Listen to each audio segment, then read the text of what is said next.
वैवस्वताय धर्मराजाय भक्तानुग्रहकृते नमः। ॐ ग्रौं ह्रीं आं वैवस्वताय धर्मराजाय भक्तानुग्रहकृते नमः।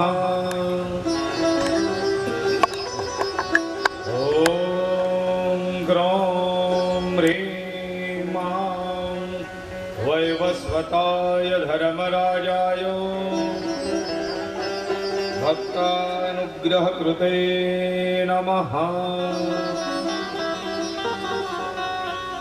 नमाम्यहं गणेशं त्वं पार्वतीनन्दनं शुभं विघ्नान्नो कार्यसिद्धिं प्रयश्च मे गणनाथ सरस्वती रवि शुक्र बृहस्पति पंचैतां स्मरे नित्यं वेदवाण्यों प्रवर्तये गुरुर्ब्रह्मा गुरुर्विष्णु गुरुदेवो महेश्वरा गुरु साक्षात् परब्रह्म तस्मै श्री गुरवे नमः मुखं करोति वाचालं पंगुं लंघयते गिरिं यत्कृपातमहं वन्दे परमानन्दमाधवम्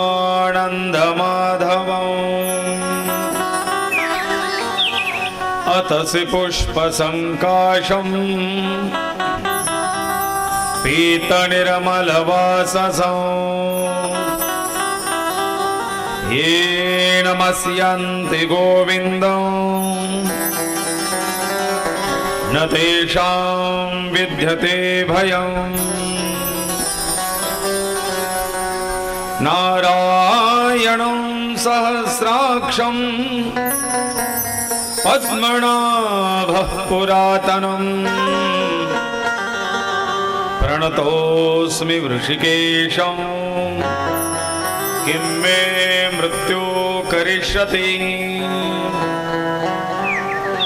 वचन ऐका कमलापती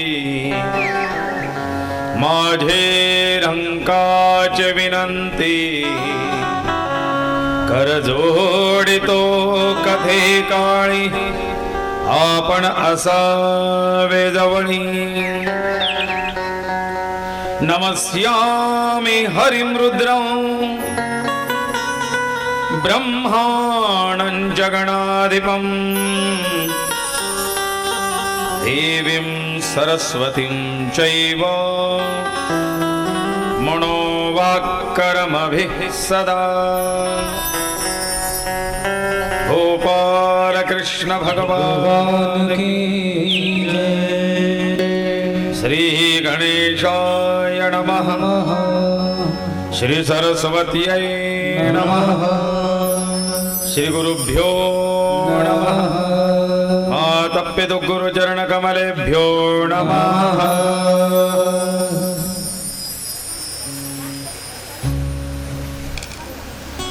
प्रस्तुती या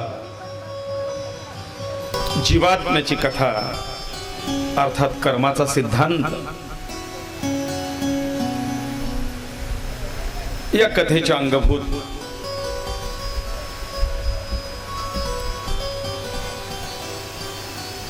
देहाचं एक अमोलिक महत्व हे पाहत असून देहाकडून देवाकडे या प्रवासाला आपण सुरुवात करतोय. देवाकडून या देहाच्या माध्यमातून आपण भूतलावरती आलो. कर्मानुबंधिनी मनुष्य लोके या न्यायाप्रमाणे कर्मबंधनाच्या बंधनात राहून अनेक प्रकारची शुभाशुभ कर्म आचरले. आता पुन्हा मूळ स्थानाला जाण्याची वेळ.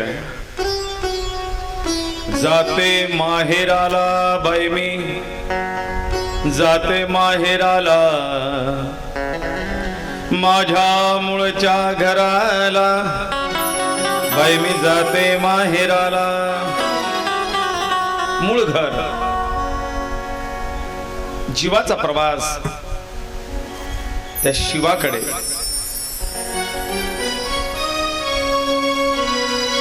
पुराणात म्हटलंय ज्याप्रमाणे एक वृक्ष बहरतो तो एका बीजापासून ते मातीत रोवलं जातं, त्याला अंकुर फुटून हळूहळू रोपट्याचा वृक्ष होतो, वृक्ष बहरतो, पानं फुलं फळं असा त्याचा प्रवास आपल्या पाना फुला फळांच्या सह याचा उपयोग तो वृक्ष संसारासाठी करतो. आपण बघितलंय वृक्षा सत्पुरुषः इव. त्याचं कर्तव्य फक्त पानं फुलं फळं एवढंच नाही, तर त्याने उपज केलेल्या त्या पाना फुला फळांचा उपयोग तो लोकोपकारार्थ करतो, वाटसरूंना आश्रय देतो, थकलेल्यांना विश्रांती देतो, चिमण्या पशुपक्ष्यांना अभयता देतो. ऊन वारा पाऊस यापासून पशु पक्षी पाखरांना आपल्या कुशीत घेऊन त्यांचा सांभाळ करतो. आणि त्या वृक्षाचं जीवन संपल्यानंतर पुन्हा तो सुकलेला वाळलेला देह लोकोपकारार्थ परोपकारार्थ त्याचा उपयोग होतो. आणि म्हणून आपण धर्म याची व्याख्या समजून घेताना हा वृक्ष बघितला. दृढ धर्म रूप वृक्ष जाणीजे असं गरुड पुराणातही सुरुवातीला म्हटलेलं आहे. याच्या शाखा, याची पल्लव, याची पुष्प, याची फळं म्हणजे आपला वाढलेला परिवार आहे. या परिवाराचा सांभाळ, पालन पोषण, भरण हे करता करता त्या वृक्षाच्या आश्रयाला आलेल्या जीवजंतू पशुपक्ष्यांना सुद्धा तो वृक्ष सांभाळतो, विश्रांती देतो, आनंद देतो. त्याप्रमाणे या संसारामध्ये आपली पानं फुलं फळं ही सांभाळता सांभाळता आपल्या संसारात येणाऱ्या अतिथी रूप पशुपक्ष्यांना विसावा मिळावा, विश्रांती मिळावी याकरता जसं वृक्ष भेद करत नाही, त्याप्रमाणे एका संसारिकाने आलेल्या अतिथींना आनंद देणं हे त्याचं कर्तव्य आहे. ती पाखरं येतात, घरटी करतात, काही दिवस राहतात, पिलं देतात, पुन्हा उडून दुसऱ्या ठिकाणी जातात. वृक्षाला ना त्याचा राग ना आनंद, जो येईल त्याला सांभाळायचं काम तो वृक्ष करतो. त्याप्रमाणे हा दृढ धर्म वृक्ष आहे, जो याच्या आश्रयाला येईल त्याचा तो सांभाळ करेल. धर्मो रक्षती रक्षिता हा धर्म. आणि याच वृक्षाचे ती आलेली पानं फुलं फळं परोपकारार्थ वापरली गेली तर भगवंताच्या चरणी समर्पित. आपण पटकन पूजेला म्हणतो, जा एक आंब्याचा डक्सा तोडून आण बरं, कळसाला लावायचा. कोणी म्हणतो आज सण आहे, आपल्या दाराला आंब्याचं तोरण लागलं पाहिजे, आपल्या घरी मंगल कार्य आहे, आंब्याची पानं आणा, तोरण लावा. जी पानं तिथून तोडली गेली, ती सत्कर्माला वापरली गेली, ती भगवंताच्या चरणी समर्पित, ते त्या वृक्षाचं सद्भाग्य. जी फुलं आली आहे, सगळे फुलं वेचून आज पोथीला जायचंय, ग्रंथावरती देवाला अर्पण करायला किंवा माझ्या पूजेला नाही, ते फुलं लागतात म्हणून ते फुलं तोडून आणलीत. जी हाती आलीत ती फुलं तोडलीत आणि ती देवाला वापरलीत, समर्पित केलीत. ज्याच्यापर्यंत हाच नाही पोहोचला ती फुलं झाडावरती राहिली. त्या फुलाचं भाग्य त्याने देवाच्या चरणी जायचं, त्याने प्रेतावरती वाहिला जायचं, त्याने एखाद्या नवरदेव नवरीच्या पायघड्यांमध्ये पडायचं, का त्या झाडावरती सुकवून आपलं आयुष्य संपवायचं? हे ज्याचं त्याचं प्रारब्ध, हे पूर्वनियोजित आहे. जो भगवंताच्या चरणाशी लागला तो भाग्यवान आहे.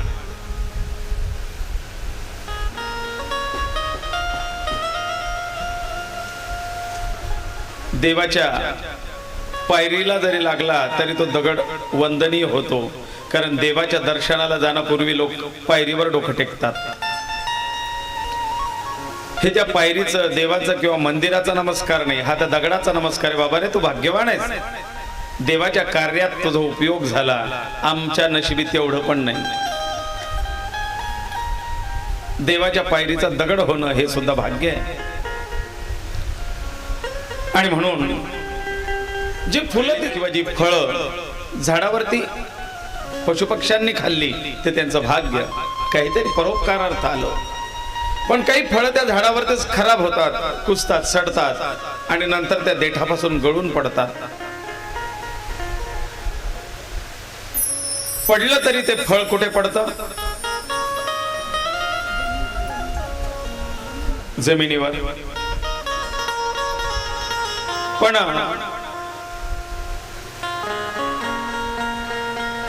शिरोड्यांच्या वॉल कंपाऊंड मध्ये असलेल्या आंब्याच्या झाडाचं फळ येवल्यांच्या वॉल कंपाऊंडच्या झाडाखाली पडलं बा, असं तर नाही होणार. जिथे ते झाड आहे त्या झाडाचं पडलेलं फूल आणि फळ त्याच झाडाच्या अवतीभोवती खोडाच्या जवळपास पडतं. ते असं लांब जाऊन नाही पडणार. हा, कोणी फेकलं तर ठीक आहे, पण ते पडताना त्याच्या झाडाच्या जवळपास जेवढा एरिया त्या झाडाच्या मुळांनी व्यापलाय त्याच्या जवळपास कुठेतरी ते फळ पडणार. कारण फळ हे मुळाकडे धाव घेतं. त्याचं मूळ घर ते भूमीत आहे, त्याचं मूळ भूमीत आहे. आणि म्हणून त्याचं ती आयुष्य समाप्ती झाल्यानंतर ते फूल किंवा फळ जाते माहेराला, माझ्या मूळच्या घराला. ते मुळाकडे धाव घेतं. तसा हा जीव या झाडावरती, संसार रूपी झाडावरती, तो ज्याही घराण्यात, ज्या जातीत, ज्या पंथात, ज्या धर्मात जन्माला आलेला असेल त्या ठिकाणी तो वाढतो, फुलतो, फळतो. त्याचा प्रारब्ध त्याला खेळवतं. तो अध्यात्माकडे वळणार आहे, तो नास्तिकतेकडे वळणार आहे, की त्याचं जीवन फक्त पाणी भरूनच जाणार आहे. हे त्याचं प्रारब्ध. पण शेवटी मृत्यू हे त्या जीवाला त्याच्या मुळाकडे ओढतं. मृत्यूनंतर तो जीव आपल्या मुळाकडे धाव घेतो. आणि मूळ, या जीवाचं मूळ कुठे आहे? ऊर्ध्वमूल मदशाखम अश्वत्थम प्राहुरव्या. भगवान श्रीकृष्ण गीतेमध्ये अर्जुनाला सांगतात, अर्जुना, प्रत्येक जीवाचं मूळ हे ऊर्ध्वमूल मदशाखम, जीवाचं मूळ वरती आहे. त्या परमेश्वराचा हा अंश आहे. ममय वंशो जीवलोके. हे सगळे जीव हे माझे अंश आहेत. आणि शेवटी ते या बंधनातून मुक्त झाल्यानंतर तो शुद्ध, तो त्या मूळ तत्वाकडे म्हणजे शिवाकडे जीव झेप घेतो. म्हणून तो ऊर्ध्व गतीला. आपण अग्नि उपासक. आपल्या संस्कृतीमध्ये अग्नीला अनन्यसाधारण महत्व. पूजा करायची असेल तर आधी दिवा लावा, समई लावली जाते, शुद्ध तुपाचा दिवा लावला जातो, त्याची पूजा होते. आपल्या घरी नवीन घराचा गृहप्रवेश असेल, वास्तू, त्यावेळेला अग्नी प्रज्वलित करून त्याच्यामध्ये शुद्ध तुपाची आहुती देत त्या अग्नी नारायणाचं एक विशेष पूजन होतं. ही अग्नि उपासना ही त्याचंच प्रतीक आहे, ऊर्ध्वमूल मदशाख. कारण अग्नी हा शुद्धतेचं प्रतीक आहे. अग्नी हा शुद्ध आहे. सगळ्या अशुद्ध गोष्टीला जाळूनही तो शुद्ध राहतो, तो अपवित्र होत नाही. आणि अग्नी ही एकमेव अशी वस्तू आहे जी भूतलावरच्या निसर्गाचा नियम तोडते. गुरुत्वाकर्षण. गुरुत्वाकर्षणाने प्रत्येक वस्तू ही जमिनीकडे खेचली जाते, आकर्षित होते. पण अग्नी हा असा आहे, हा गुरुत्वाकर्षणाच्या विरुद्ध कार्य करतो. मेणबत्ती घ्या, आगपेटीची काडी घ्या, मशाल घ्या, पेट्ट लाकूड घ्या, त्याला उभं करा, आडवं करा, तिरप करा, उलट करा, तरी अग्नीची ज्वाळा वरच्याच दिशेने वाहणारी. आणि म्हणून वरती वाहणाऱ्या त्या अग्नीच्या ज्योतीची, दिव्याच्या ज्योतीची पूजा की हे अग्नी नारायणा, तू जसा ऊर्ध्वगामी आहेस, खालून तुझा प्रवास वरती आहे, तसा आमचा सुद्धा प्रवास खालून वरती होऊ दे.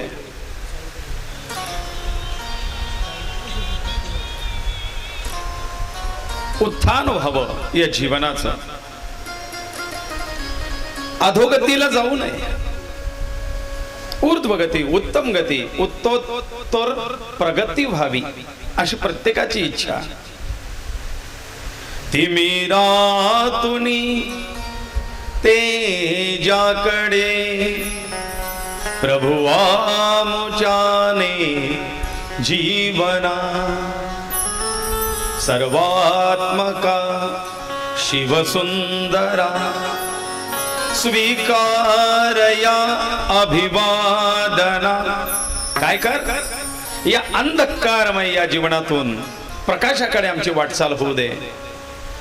आणि तो प्रकाश म्हणजे अग्नी, आणि अग्नीचं स्वरूप म्हणजे नारायण. म्हणून आपण अग्नीला नारायण म्हणतो, यज्ञाला नारायण म्हणतो. विष्णूचं स्वरूप आहे यज्ञ नारायण. यज्ञात अग्नी, त्या अग्नीलाही म्हणतो अग्नी नारायण. नारायण हा मूळ आहे. आणि म्हणून त्या जीवाची त्या भगवान परमात्म्याकडे वाटचाल, याचं प्रतीक. आता देह तर संपला, देह कुठे आहे? अजून तिथेच आहे ना आपण. तिथे काही चहा पाणी आलंच नसेल बा, नाही का? आपण काल स्मशानापर्यंत पोहोचलेलो होतो, मुक्काम स्मशानातच झाला, नाही का? अजून तिथून काही बाहेर निघलं नाही.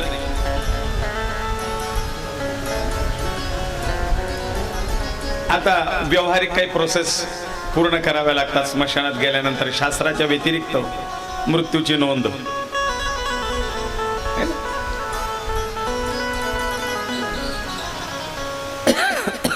इकडे घरची मंडळी, महिला मंडळ, त्यांची वाटचाल स्मशानाकडे गेली की घरी कणिक टाकली जाते, त्याच्यावरती एक दिवा ठेवला जातो. तेल टाकून तो दिवा दक्षिणमुखी एक वातीचा दिवा प्रज्वलित करावा. त्याला हवा लागू नये असं सुरक्षित ठेवावं. इकडे स्मशान क्रिया पार पडते. आपण कपाल मोक्षापर्यंत पोहोचलो होतो.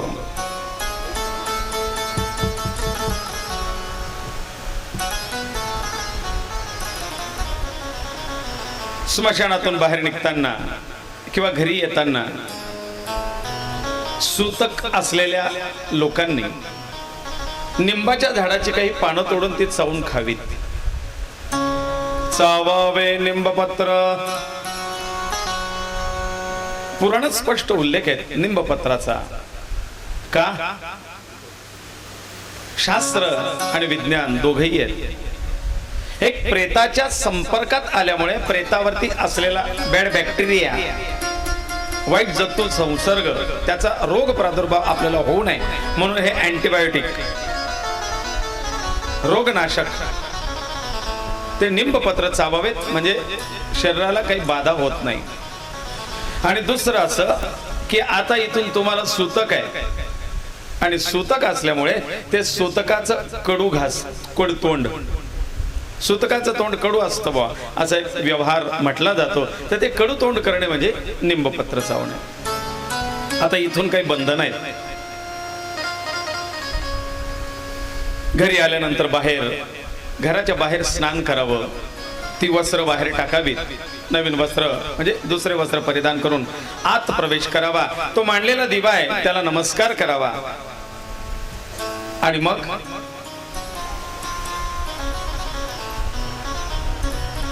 आलेल्या पाहुणे मंडळींची व्यवस्था,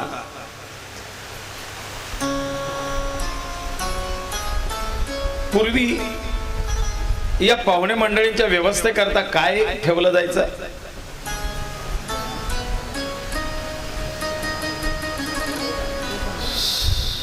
सुगडी होती, सुगडी.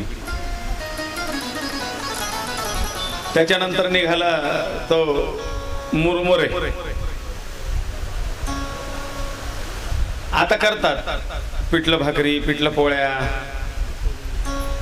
तो डाळ भात.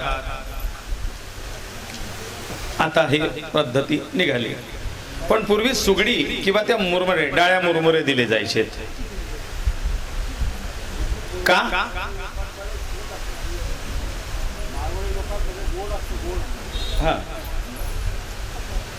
का?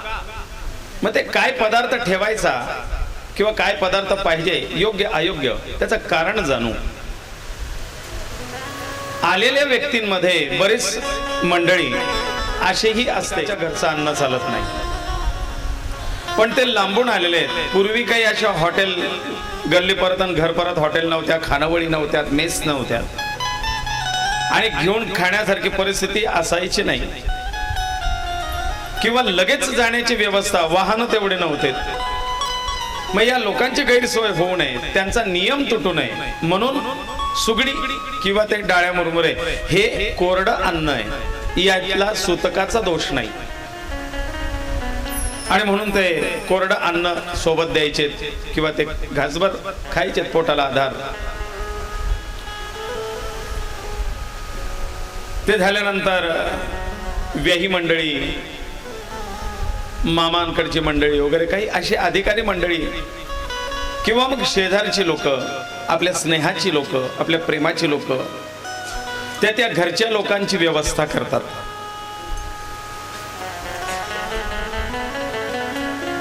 कारण पुराणात म्हटलेलं आहे, प्रथम दिवशी नकी जे भोजन. पहिल्या दिवशी त्या घरच्या लोकांनी जेवण करू नये, त्या घरी चूल पेटत नसते, दुःखाचं घर आहे. मग आबाल वृद्धांनी काय करावं? लहान मुलं आहेत, वयस्कर लोक आहेत, त्यांच्या प्रकृती आहेत, कोणी दिल्या आणून.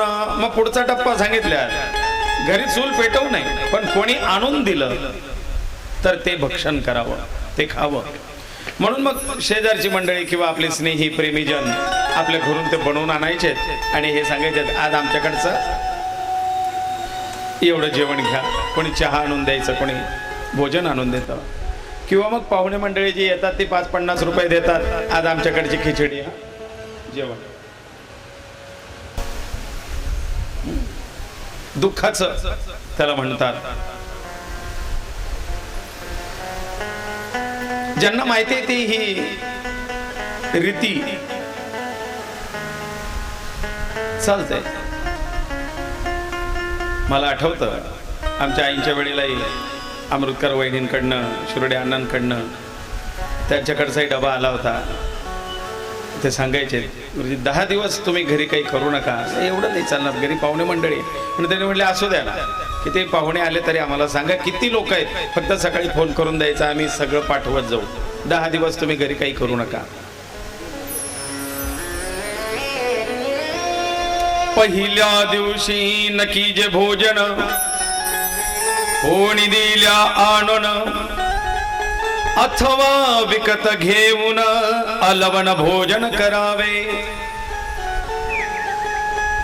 विकत घेऊन किंवा मग काय करायचं? पहिल्या दिवशी संध्याकाळी, आता दिवसभराचा प्रोग्राम आटोपला, काही मी विचारलं आणि ते शास्त्रपणे काय, दिवसभराचा मृत्यू संध्याकाळी सूर्यास्ताच्या आत त्याचा अंत्यविधी झाला पाहिजे. खरा नियम असा आहे, सूर्यास्तानंतर मंत्राग्नी पण दिला जात नाही. आणि भडाकणी शक्यतोवर देऊ नये. एमर्जन्सी फार अत्यावश्यक असेल तर ते दिलं जातं. त्यालाही विधींच्या वेळेला प्रायश्चित्त देतात गुरुजी. रात्रीच्या झालेल्या अंत्यविधीला प्रायश्चित्त आचरण करावं लागतं. ते विधीमध्ये तो भागी येतो. तर तुमच्या लक्षात नाही येत किंवा आपण तेवढं लक्ष देण्याच्या स्थितीत नसतो.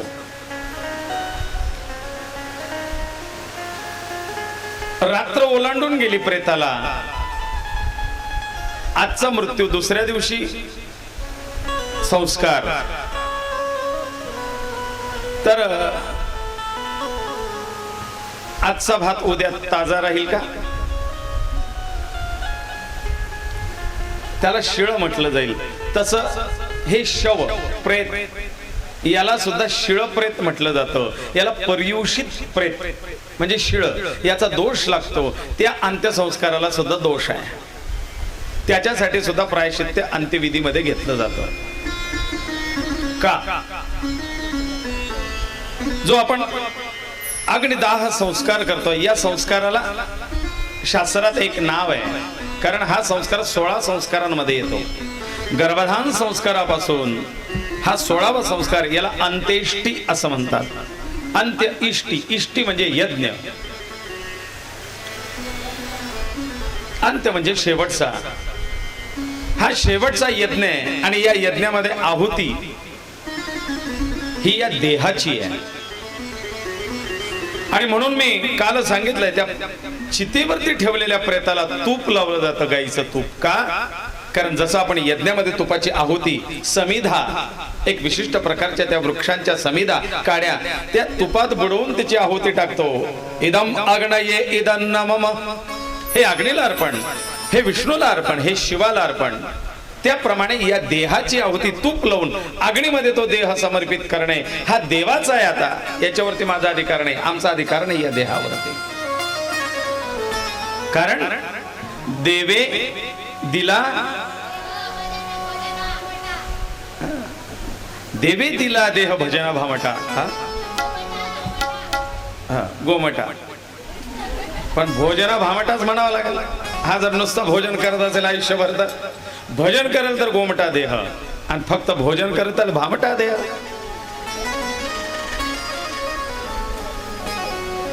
जो देवाने देह दिलाय तो देवाचा. आता त्याला किती स्वार्थीपणा आहे. ते तो डेड झाल्यानंतर म्हणतो, देवा हे बंद पडेल मॉडेल घेत असतो तुला, स्क्रॅप मध्ये दिलं गेलं, कंपनीला परत करू म्हणले, पव एक्सचेंज मध्ये काही मिळतं का दुसरं. त्याला तूप लावलं, पॉलिश वगैरे करून सर्व्हिसिंग करून चांगलं दिसलं पाहिजे, कंपनीचा पैसे जास्त मिळाले पाहिजे. देवा धर्मा धर्म विवेक्तारम लोभ मोह समावृता दहेयं सर्वगात्राणि दिव्यलोकांस गच्छतु. धर्मा धर्म विवेक्तारम लोभ मोह समावृता. देवा धर्म अधर्म लोभ मोह याच्याने मलिन झालेला देह आहे. पण आज मी तो तुम्हाला आहुती स्वरूपात अर्पण करतोय, त्याचा तुम्ही स्वीकार करावा आणि याला दिव्य लोकांस गच्छतु, याला उत्तम लोक प्रदान करा.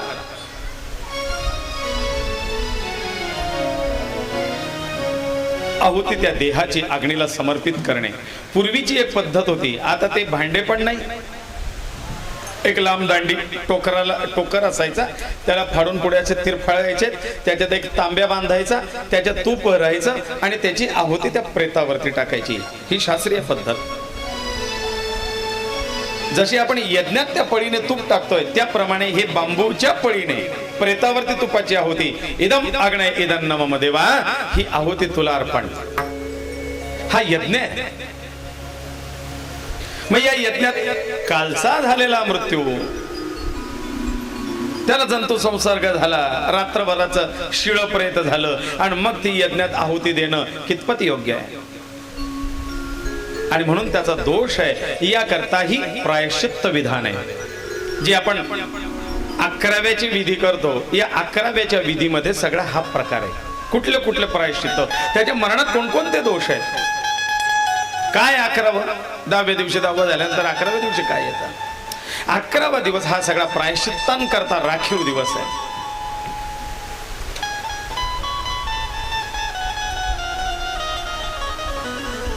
अर्पण केलं, इकडे आले, दर्शन घेतलं. मग संध्याकाळचं आता जेवण काय, छान पैकी मस्त कांदाची ना शेवभाजी करा, भाकरी दशम्या करा, घरी नसेल तर लोणच्याची बरणी आणा.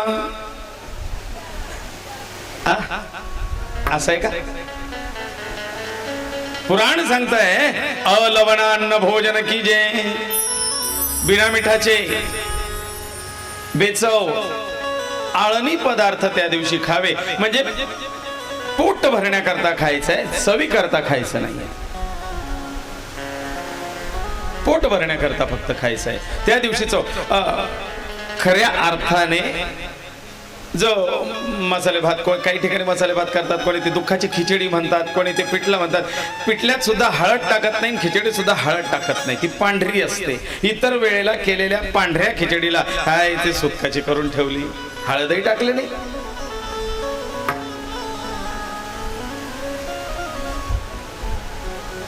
म्हणून तिथे पांढरं. बऱ्याचदा आमच्या पंक्तीला भात वाढला, इथे बघितलंय का कुठे काय माहिती, पण ते आमच्या बाई म्हणतात ते नुसतं भात नका वरू, त्याच्यावर थोडं वरण वाढा, किंवा आम्ही सांगतो ताई त्याच्यावर काहीतरी वरण टाका, काहीतरी टाका, नुसता भात, पांढरा भात वाढू नये, तो श्राद्धाला असतो. मग अलवणान्न बेचव, चव म्हणून नाही, पोटाला आधार म्हणून तो पदार्थ खायचा आहे. त्या दिवशी चवीचे पदार्थ खायचे नाही. मग या दिवसापासून म्हणजे रडू नये, रडणं, हसणं, गाणं, हास्य लास्य गीत परम कौतुक संभ्रम वर्जावा. हसणे, नाचणे, गाणे, कौतुक या गोष्टी श्राद्धाच्या दिवशी किंवा ह्या 10 दिवसात या गोष्टी करू नये. शिखा, कपाळावरती गंध धारण करत नाही, सुतक आहे ना. या 10 दिवसात गोडधोड खात नाही. आता ते गोड असतं म्हणतात, त्याचं कारण नाही मला सांगता येणार, कारण हरी अनंत, हरिकथा अनंता, तशा प्रथा पद्धती परंपरा इतक्या आहेत. पण का, याचं उत्तर तिथून मिळेल जिथे ती परंपरा आहे. माझ्याकडे जर म्हटलं तर त्याला ग्रंथाचा आधार असा आहे की तिथे निंबपत्र चावले म्हणजे तोंडकडू, इथून तुम्हाला गोड खायला वर्ज्य. गोड त्याच दिवशी जेव्हा तुम्ही गंधमुक्ती होते. आमच्यात अशी पद्धत आहे, गंधमुक्ती झाल्यानंतर जी मंदिरावरती दुःखाची सुपारी चावून फेकली जाते, त्याच्यानंतर वेही मंडळी पेढे आणतात आणि त्या पेढ्याचा किंवा गुळाचा खडा दिला जातो. आपल्यात पान आणि सुपारी देतात ना, त्याच्यानंतर तो पेढा खायचा असतो. म्हणजे गोड खायला इथून सुरुवात. का ते पण कारण गोड जेवणाला म्हणजे दुःख विसरायला आमच्याकडे या, हा आग्रह सगळ्यांचा असतो, पण त्या लोकांना सगळ्यांकडे जाणं शक्य नाही. मग दुःख विसरायला या म्हणजे काय, कडू घास काढायला यावं. कडू घास म्हणजे जे दुःखाचं आता सुतकाचं कडू तोंड आहे ते पालटायला या, कडू घास काढायला या, म्हणजे आमच्याकडे गोड जेवणाला. मग गोड जेवणाला सगळ्यांकडे जायला शक्य नाही, म्हणून ती मंडळी एक मायना म्हणून, नाही तर बापना म्हणा, काही बी म्हणा, पण तो पेढा देतात आणि तो पेढा खायचा म्हणजे तुमच्याकडचं गोड जेवण प्राप्त झालं. म्हणून तो पेढा द्यायची किंवा गोळाचा खडा द्यायची पद्धत 13व्याला. तोपर्यंत गोडधोड सुग्रास भोजन वर्ज. इथे दुःखाचं तोंड आहे, कडू. हास्य लास्य गीत परम कौतुक संभ्रम वर्जावा.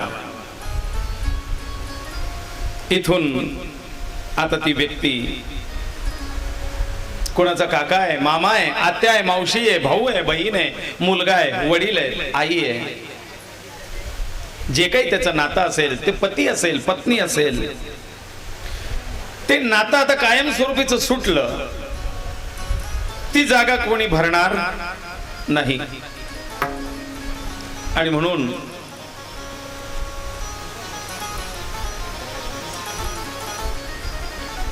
ती उणीव, ती पोकळी कायमस्वरूपीची असते ती व्यक्ती पुन्हा मी तेच सांगतो की श्राद्ध कर्म, अंत्येष्टी कर्म, उत्तर कार्य याच्यामध्ये का काटकसर, कारण ती माऊली तुमच्याकडे पुन्हा येणार नाही. खरे भाऊ माझ्या बांगड्या फुटल्या रे, 100 रुपये दे. आता सध्या 120 रुपये डझनच्या बांगड्या आहेत, 100 रुपये डझनच्या आहे. साध्याच भरेन पण डझनभर बांगड्या भरायला मला 100 रुपये देतो.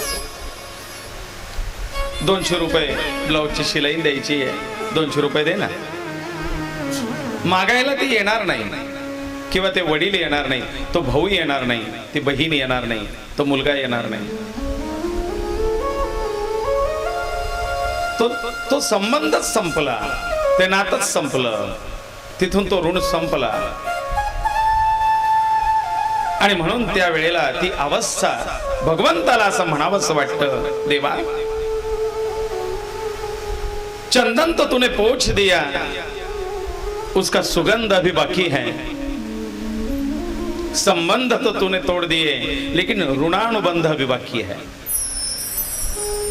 ते ऋण बाकी आहेत, त्यांचे भावाचे ऋण बाकी आहेत, वडिलांचे ऋण बाकी आहेत, आईचे ऋण बाकी आहेत. त्या ऋणात मनुष्य आयुष्यभर राहतो. आणि म्हणून त्या ऋणाचे मुक्ती करता केले जाणारे कार्य म्हणजे पुढचं उत्तर कार्य श्राद्ध पद्धती आहे.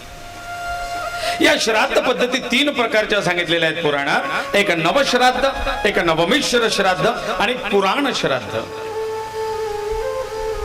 नवश्राद्ध म्हणजे पहिल्या दिवसापासून 9व्या दिवसापर्यंत केलं जातं, त्याला नवश्राद्ध असं म्हणतात. नवमिश्र श्राद्ध म्हणजे 10व्या दिवसापासून वर्ष श्राद्धापर्यंत केले जातात, त्याला नवमिश्र श्राद्ध म्हणतात. आणि तिथून पुढे दरवर्षी वार्षिक श्राद्ध, भरणी श्राद्ध, तिथीचं श्राद्ध, क्षया श्राद्ध, पितृपाटा हे जे केले जातात किंवा मग अक्षय तृतीया आदी पर्वकाळ, या श्राद्धांना पुराण श्राद्ध असे म्हणतात. श्राद्धाचे 3 भेद.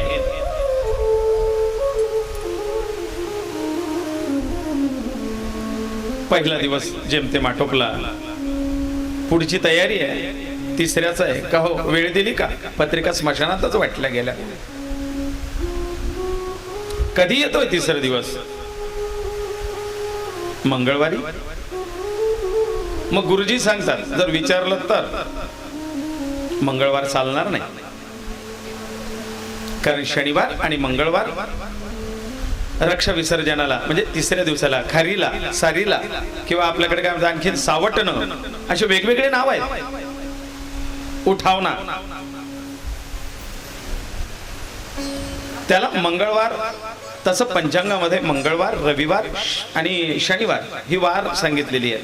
पण रविवाराला फारसं प्राधान्य दिलं नाही, पण कमीत कमी हे 2 वार मंगळवार आणि शनिवार तरी वर्ज्य करावा. म्हणजे तिसरा दिवस जर शनिवारचा किंवा मंगळवारचा येत असेल तर मग काय, एक तर दुसऱ्या दिवशी करून घ्या किंवा चौथ्या दिवशी करा.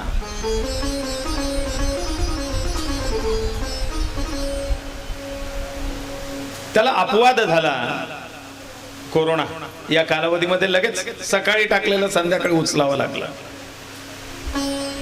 ती परिस्थिती होती. पण या अशा परिस्थितीमध्ये कुठेतरी तडजोड शास्त्राने सुद्धा मान्य केली आहे. शनिवार मंगळवार वर्ज्य करून तिसऱ्या दिवसाची तयारी होते. आपापल्या परंपरा पद्धतीप्रमाणे ते स्मशानात जाऊन मातीची घागर, तर सुगडा, तिथले ते आवडीचे पदार्थ, काहींमध्ये पिंडदानाचा विधी आहे, काहींमध्ये नाही आहे. स्मशान बली, वायस, प्रेत सखा, प्रेत वाहन, प्रेताधिपती यांच्या उद्देशाने केले जाणारे ते पिंडदान. आणि मध्ये जो घागरीवरती काही ठिकाणी मधल्या घागरीवरती पिंड ठेवायची पद्धत आहे, तो जो आहे तो स्मशान बली श्राद्धाचा पिंड. स्मशान बलीचा, स्मशानाची देवता, त्याच्या प्रित्यर्थ काही ठिकाणी तो डोंगरासारखा असा पिंड करतात. वाणी समाजात ही पद्धत आहे. कोणाकडे ते घागरीच्या समोर सगळे पिंड मांडायची पद्धत आहे, वेगवेगळ्या पण पिंड आहेत. काही ठिकाणी पिंडांची पद्धत नाही. प्रेत सखा, प्रेतवाहन, प्रेताधिपती, वायस आणि स्मशान बली यांच्या प्रित्यर्थ केलं जाणार ते कार्य त्या घागरीची पूजा, त्याला सुताने वेष्टन, 3 सूत धागे कच्चे, सत्व रज आणि तम 3 गुणाने हा जीव वेढलेला होता. आईच्या पोटात सुद्धा 3.5 वेटोळे नाळेचे बांधलेले होते. ते हे 3 वेटोळे गुंढाळले जातात, 3 करवे ठेवले जातात बोळके. मधल्या घागरीमध्ये ते दूध पाणी, म्हणजे ते पूजन करतानाच त्याच्यात पंचामृत दूध वगैरे टाकलं जातं.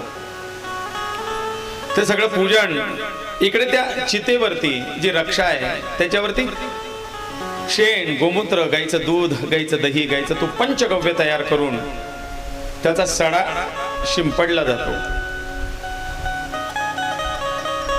चिताकाष्ट किंवा लोहदंड म्हटलेलं आहे. लोखंडाची सळई किंवा चिताकाष्ट, चितेचे एखादं लाकूड, त्याच्याने त्या चितेला 3 रेषा ओढाव्यात. त्यामागचं कारणही असेल, कदाचित मध्ये काही विस्तो वगैरे का, तोही लक्षात येईल निखारा. त्याला रेखाकरण असं म्हटलेलं आहे. नंतर आपण नेलेल्या मातीचा सुगडा, एक करवा असतो मोठा लोटा, तो ओला करावा.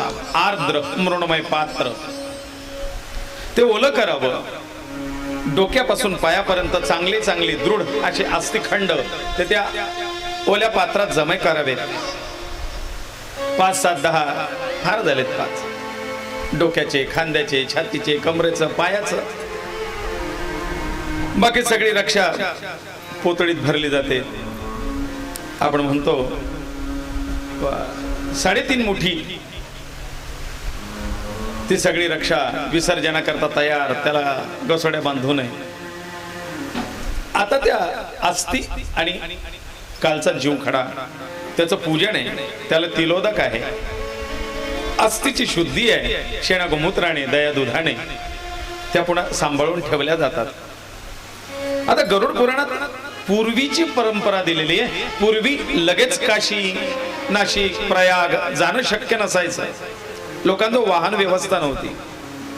मग काय करायचे, तो मातीचा लोटा जमिनीत किंवा कुठेतरी आपल्या गोठ्यात वगैरे सुरक्षित पुरून ठेवायचे,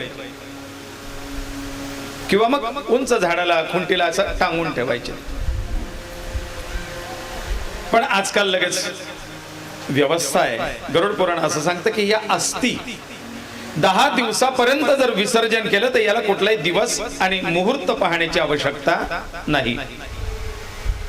10 दिवसाच्या आत अस्थींचं विसर्जन झालं पाहिजे. ही जमा केलेली रक्षा तर लागल्या हातीच, पण 3ऱ्या दिवसापासून 10 दिवसापर्यंत त्या लोट्यातल्या अस्थी गंगेच्या प्रवाहात प्रवाहित कराव्यात. कारण गरुड पुराण म्हणतंय जेवढे दिवस